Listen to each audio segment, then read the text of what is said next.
Hello students, welcome to Momina math classes.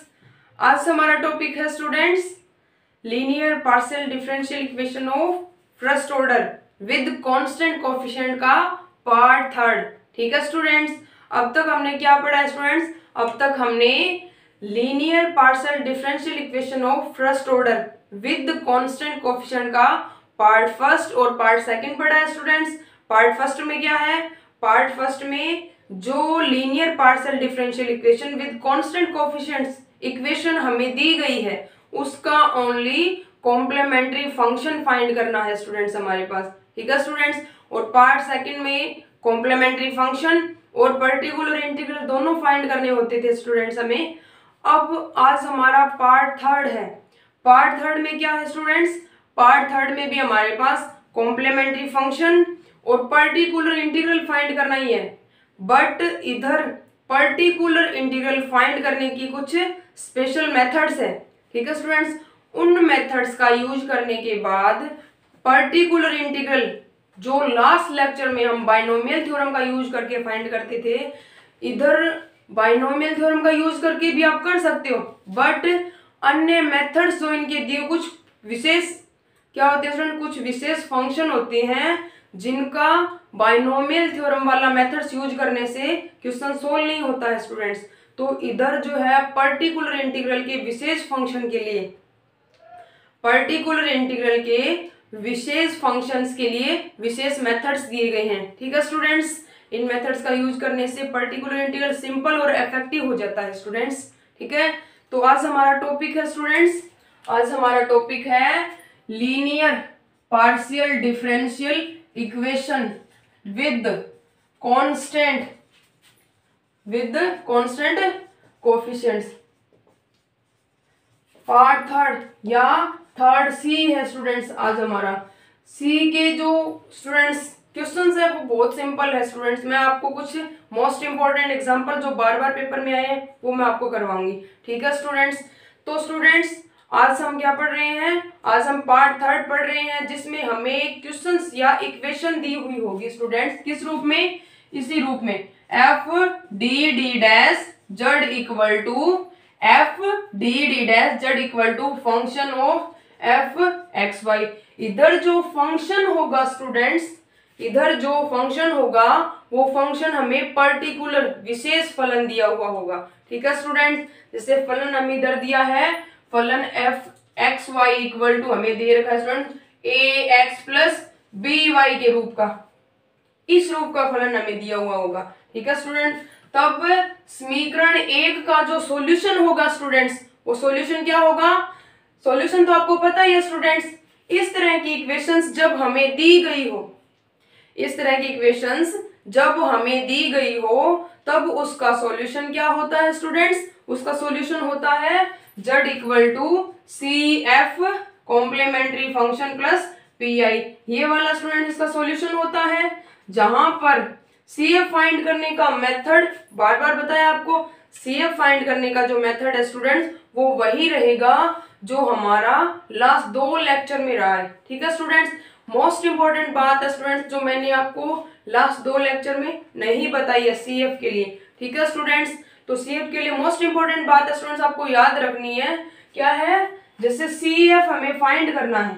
ठीक है students, partial differential equation, partial differential equation जिस order का दिया हुआ है, जैसे स्टूडेंट्स हमें दे रखा है del cube x upon del cube Z upon del X cube plus 2, आगे दे रखा है del square Z upon del x del Y plus del cube Z upon del Y cube. ठीक है स्टूडेंट्स, ये वाला दे रखा है हमें partial differential coefficient third order है स्टूडेंट्स इसका।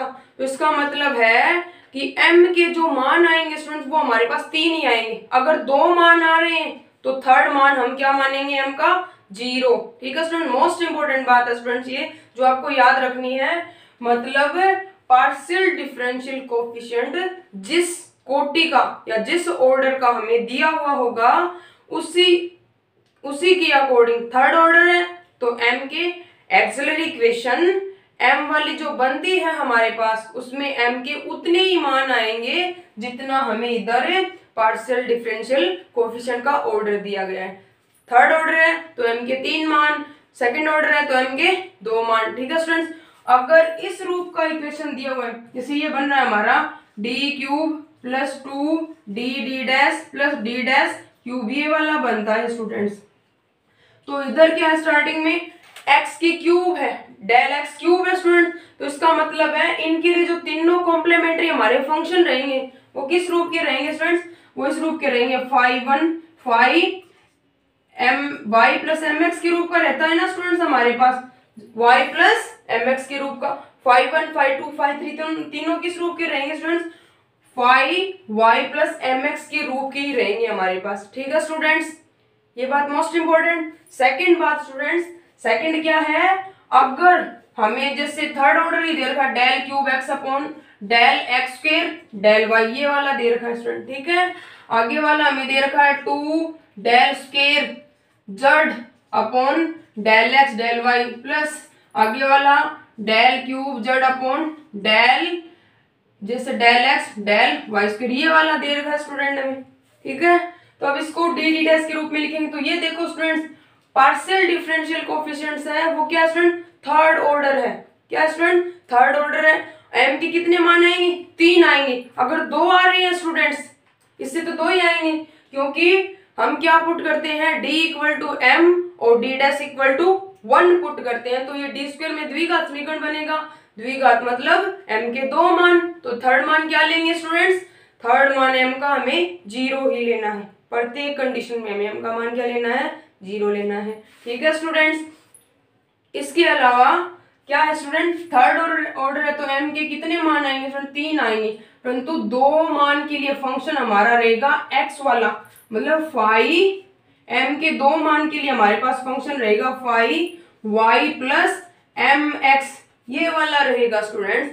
m के, क्योंकि m के जो 2 मान है वो x के अकॉर्डिंग लेंगे हम, इसके अकॉर्डिंग, तो y प्लस एम एक्स, और एक मान किसके लिए आएगा स्टूडेंट्स, एक मान आएगा इधर हमारे पास y के लिए। ठीक है स्टूडेंट्स, तो इसके लिए हमारा फंक्शन होगा फाई y प्लस इधर y प्लस एम एक्स, तो x प्लस एम वाई। ठीक है स्टूडेंट्स, अगर ये दे रखा हो x और ये वाला दे रखा हो, तो x m के एक मान के लिए फंक्शन रहेगा ये वाला, और फिर m के 2 मान के लिए फंक्शन रहेगा ये वाला। ठीक है स्टूडेंट, मोस्ट इंपॉर्टेंट बात है, कुछ पर्टिकुलर क्वेश्चंस हमें दिए गए हैं उनके लिए यही कंडीशन काम में आती है। ठीक है स्टूडेंट्स, याद रखनी है। तो स्टूडेंट्स, अब तक हमने क्या पढ़ लिया, कॉम्प्लीमेंट्री फंक्शन फाइंड करना था ना, उसके बारे में पढ़ लिया। और कॉम्प्लीमेंट्री फंक्शन हमें फाइंड कैसे करना है स्टूडेंट्स, जैसे लास्ट 2 लेक्चर में हमने किया है। ठीक है स्टूडेंट्स, अब है पर्टिकुलर इंटीग्रल फाइंड करने की कुछ स्पेशल मेथड है।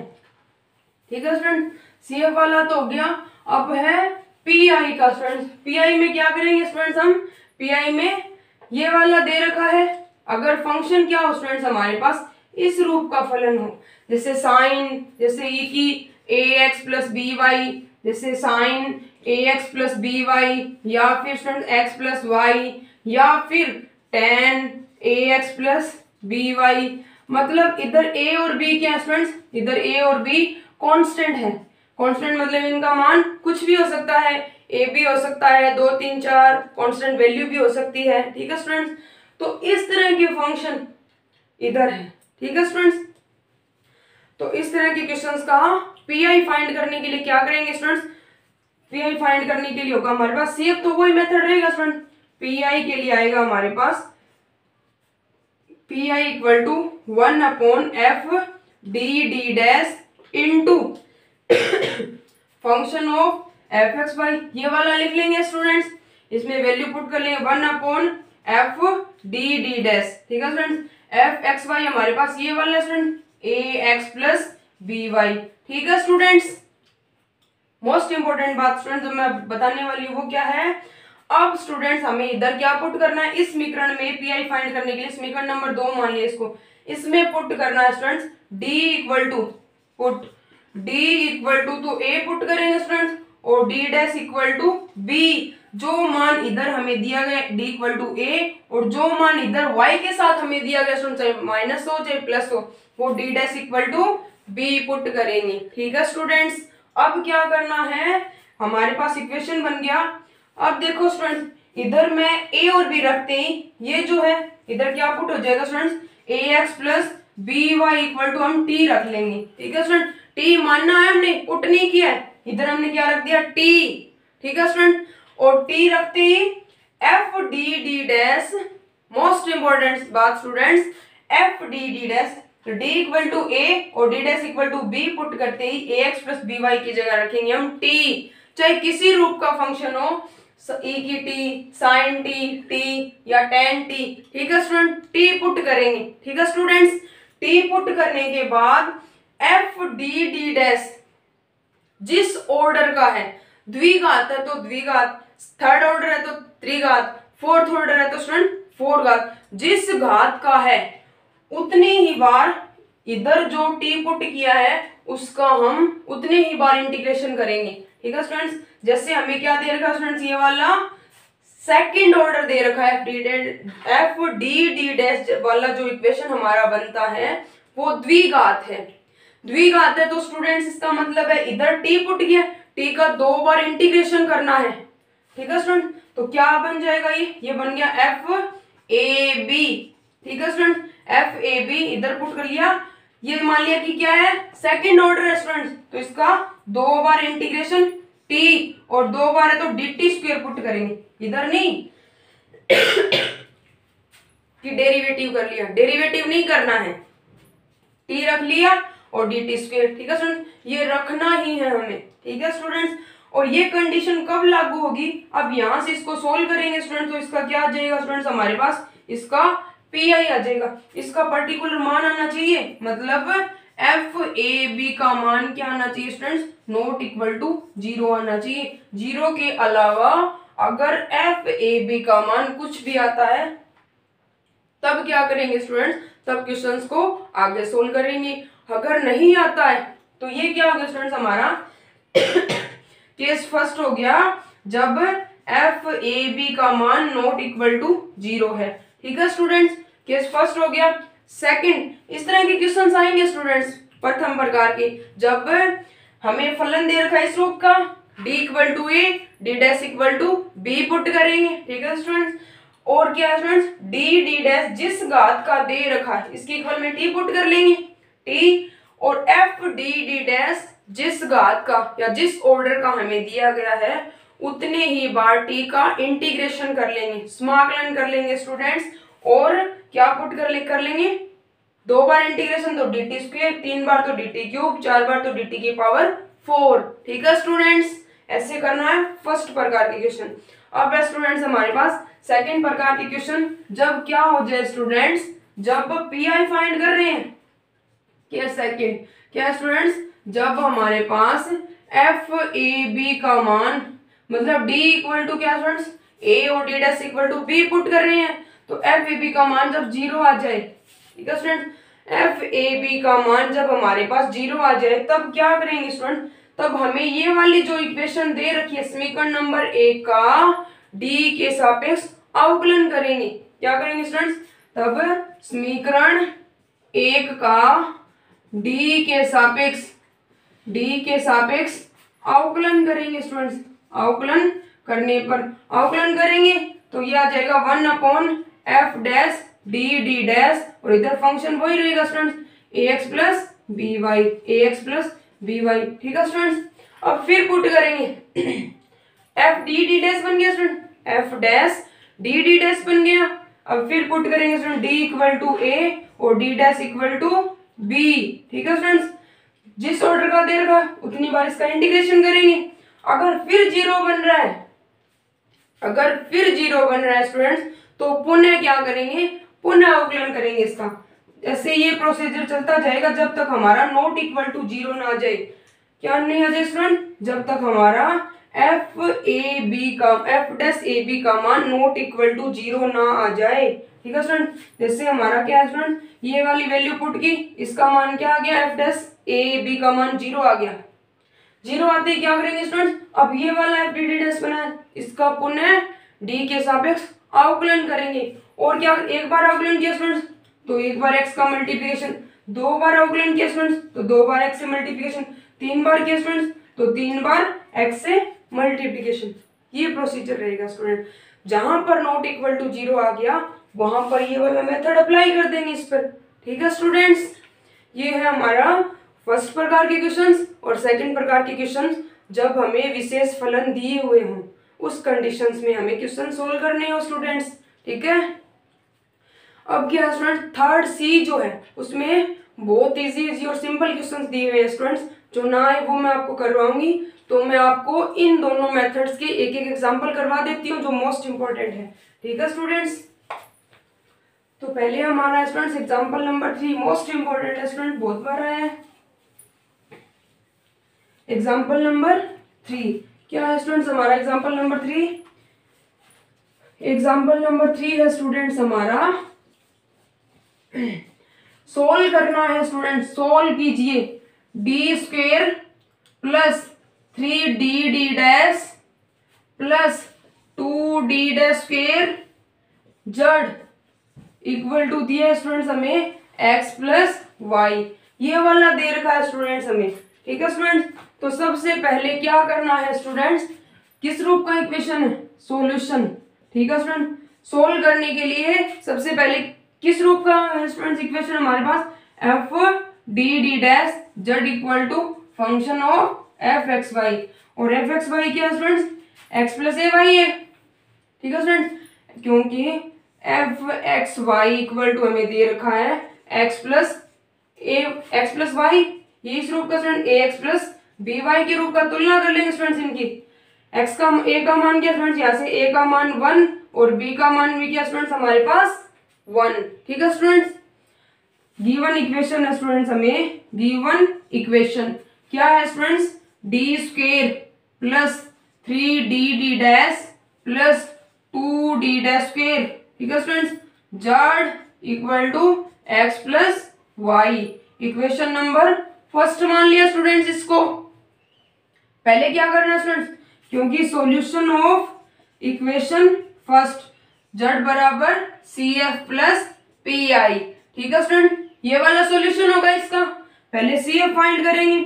सी एफ फाइंड करने के लिए f D D dash equal to 0, ये वाला स्टूडेंट डी डी डैश, तो यहां से आ जाएगा d square plus 3dd dash plus 2d dash square equal to 0।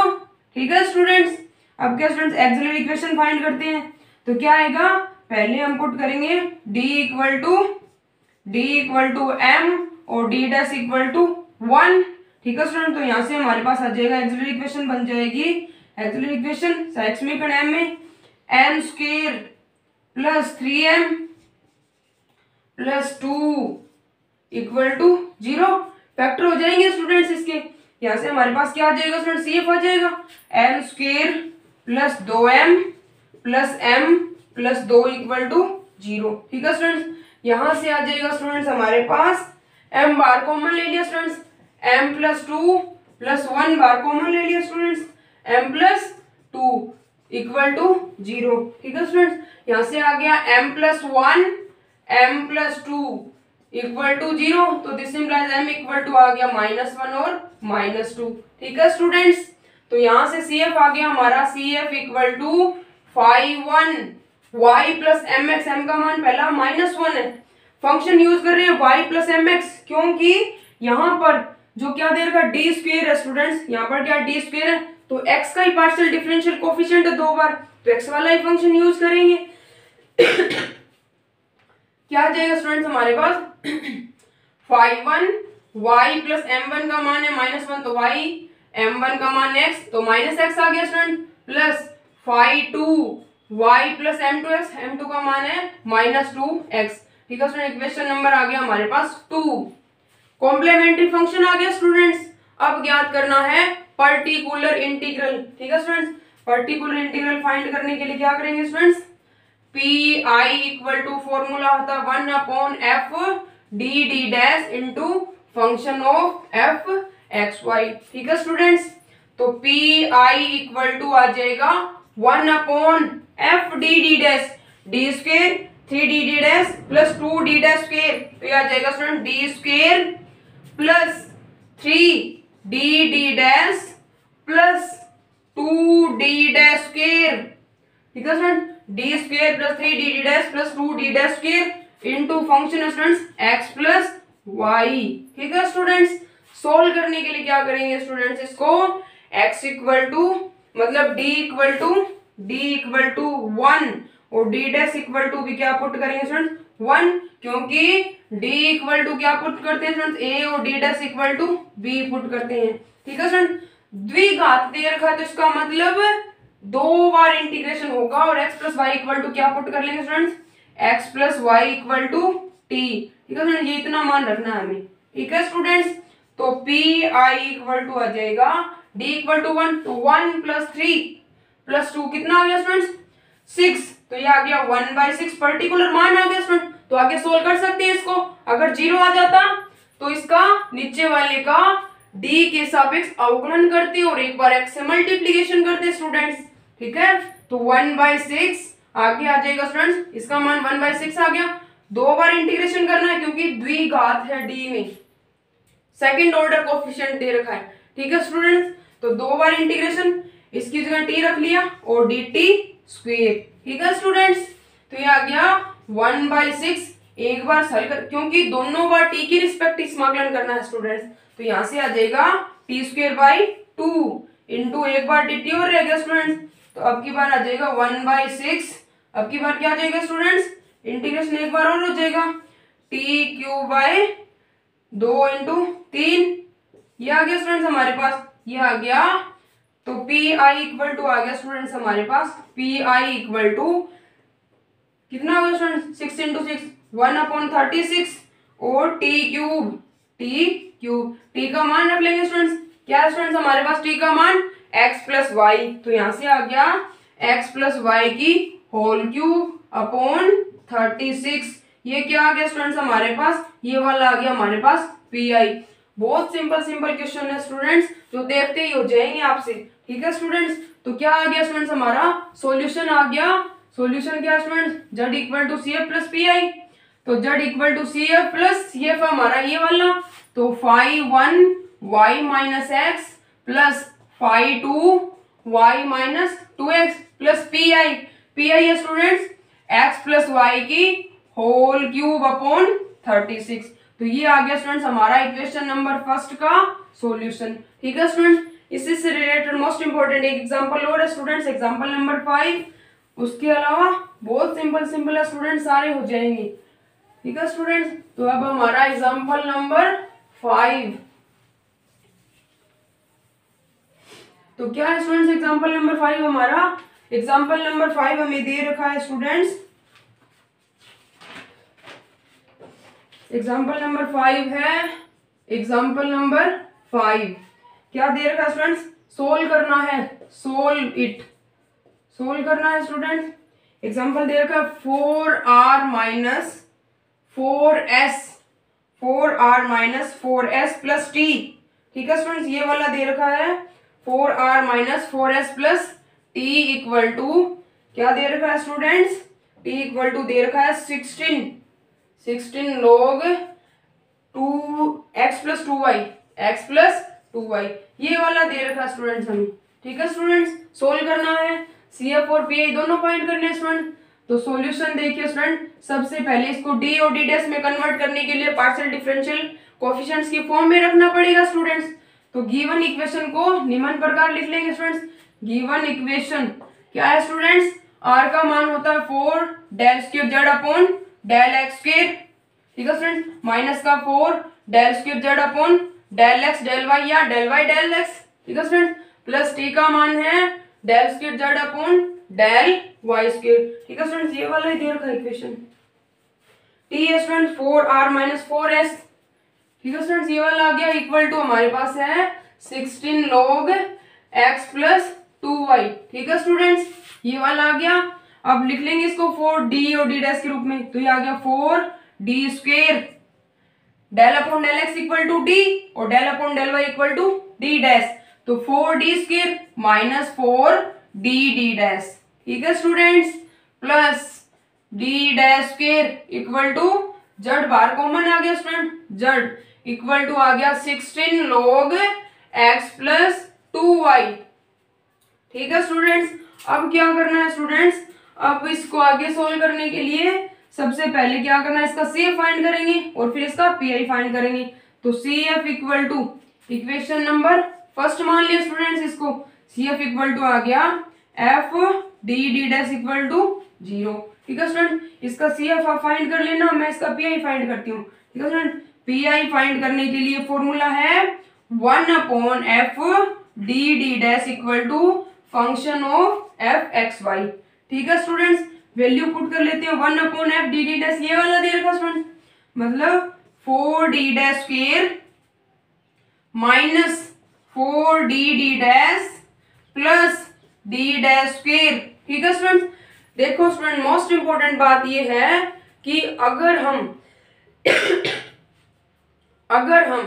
D के सापेक्ष अवकलन कर रहे हैं तो D डैश कांस्टेंट रहेगा। ठीक है स्टूडेंट्स, तो यहां से आ गया 4D square minus 4D dash plus D dash square into function दे रखा 16 log x प्लस 2y। ठीक है स्टूडेंट, ये वाला आ गया। अब पुट करना है स्टूडेंट, क्या पुट करना है स्टूडेंट, पुट x मतलब D इक्वल टू यहाँ पे क्या स्टूडेंट 1 और D dash equal to put करना स्टूडेंट 2, यही पुट करना student. D equal to A और D dash equal to B, value put करेंगे स्टूडेंट्स यहाँ पर, तो 1/D इक्वल टू क्या स्टूडेंट्स 1, तो 4 minus D dash equal to students 2, तो ये आ गया 4 माइनस 8 और D डैश स्क्वायर क्या students D dash equal to 2, तो क्या आ गया स्टूडेंट 4 इंटू क्या आएगा स्टूडेंट्स, एक बार ये देखो स्टूडेंट्स इसका मान क्या रहा है, तो डबल इंटीग्रेशन करना है स्टूडेंट्स, इसको क्या आ जाएगा स्टूडेंट्स 16 बाहर ले लेंगे log t dt square. But इसको आगे सोल्व नहीं कर सकते स्टूडेंट्स, क्योंकि इसका मान क्या आ रहा है स्टूडेंट्स, इसका मान आ रहा है हमारे पास 0। तो ये क्या मान लेंगे स्टूडेंट्स, इसको समीकरण नंबर 1 मान लेंगे, 2 मान लिया स्टूडेंट्स, इसको समीकरण नंबर 2। तो समीकरण 2 में क्या करेंगे अब स्टूडेंट्स, अब इसको पर्टिकुलर क्वेश्चन आ गया स्टूडेंट सेकंड प्रकार का। समीकरण 2 में f d डैश का d के सापेक्ष अवकलन कर x से गुणा करने पर। ठीक है स्टूडेंट्स, ये वाला लिखेंगे, क्या करना है, d डैश का d के सापेक्ष अवकलन करना है और x से मल्टीप्लीकेशन करना है। तो स्टूडेंट्स कर लेंगे, ये आ जाएगा d के रिस्पेक्ट करना है, तो 8d क्या आ जाएगा स्टूडेंट्स, x से मल्टीप्लीकेशन कर लिया, pi इक्वल टू है स्टूडेंट्स हमारे पास x से गुणा कर लिया, नीचे आ जाएगा 8d माइनस क्या आ जाएगा स्टूडेंट्स d डैश, क्योंकि d डैश क्या रहेगा कांस्टेंट, तो यहां से आ जाएगा माइनस का 4d डैश। ठीक है स्टूडेंट्स, प्लस ये कांस्टेंट है 0 हो गया, इसका आगे है function as it is 16 log x plus 2y। ठीक है स्टूडेंट्स, इक्वेशन नंबर आ गया हमारे पास 3। अब पुनः वही प्रोसीजर दोहराना है स्टूडेंट, क्या करेंगे, d इक्वल टू a और d dash equal to b, a का मान है 1 और d डैश का मान है 2। ठीक है स्टूडेंट्स, फिर क्या बन रहा है स्टूडेंट्स, pi इक्वल टू, अब क्या स्टूडेंट d में क्या है, प्रथम घात का है स्टूडेंट्स, प्रथम घात का है d में, तो एक ही बार इंटीग्रेशन करना है, तो यह आ जाएगा x/8 इंटू 1 माइनस 4 इंटू 2। ठीक है स्टूडेंट, d इक्वल टू 1 और d dash equal to 2, integration करना है एक ही बार, तो 16 बाहर आ गया log t। ठीक है स्टूडेंट dt। ठीक है स्टूडेंट्स, बट फिर 0 बन रहा है। ठीक है स्टूडेंट्स, पुनः क्या करेंगे स्टूडेंट, पुनः समीकरण 0 नहीं बनता हो तभी आगे इंटीग्रेशन करना है स्टूडेंट, जब 0 बनेगा तब ये प्रोसीजर दोहराते जाना है। पुनः समीकरण 3 का x के सापेक्ष नहीं d के सापेक्ष अवकलन कर x से गुणा करने पर। ठीक है स्टूडेंट्स, x से गुणा करेंगे तो यहाँ से pi इक्वल टू आ जाएगा x स्क्वायर, एक x पहले से ही है x स्क्वायर, नीचे वाला का करेंगे किसके रिस्पेक्ट d, तो ये आ गया स्टूडेंट्स हमारे पास 8 ओनली, इसका होगा 1, ये कांस्टेंट है 0 इनटू क्या आ जाएगा student 16 log x plus 2y, d dash d खत्म हो गया स्टूडेंट, d और d डैश ही खत्म हो गया, तो हमारा क्या आ गया स्टूडेंट्स, ये ना कोई समाकलन करना है ना कोई अवकलन करना है, ठीक है स्टूडेंट, अवकलन किया है तो पर्टिकुलर मान ही आ गया स्टूडेंट्स, ठीक है। डी और डी डैश क्या हो गया हमारा, खत्म हो गया। अगर नहीं खत्म होता तो वही प्रोसीजर हमारा चलता, ठीक है स्टूडेंट। तो हमारे पास सॉल्यूशन आ गया, इसका सॉल्यूशन आ जाएगा 2x square log x plus 2y। ये क्या आ गया स्टूडेंट्स, इसका ये वाला इसका पीआई आ गया, ठीक है स्टूडेंट। ऐसे पीआई फाइंड करना है जब तक डी और डी डैश का मान नॉट इक्वल टू 0 ना हो जाता हो, तब तक हमें अवकलन करते जाना है और x से मल्टीप्लिकेशन करते जाना है, ठीक है स्टूडेंट्स। जहां पर नॉट इक्वल टू 0 आ जाए इंटीग्रेशन करेंगे उतनी बार जितना डी डैश में हमारे डी और डी डैश में हमारे पास इक्वेशन बची हुई है, ठीक है स्टूडेंट्स। तो ऐसे क्वेश्चंस को क्या करना है, सोल्व करना है। सीएफ फाइंड करने का मेथड प्रत्येक चैप्टर में वही रहेगा जो लास्ट 2 लेक्चर में हमारा रहा था, ठीक है स्टूडेंट्स।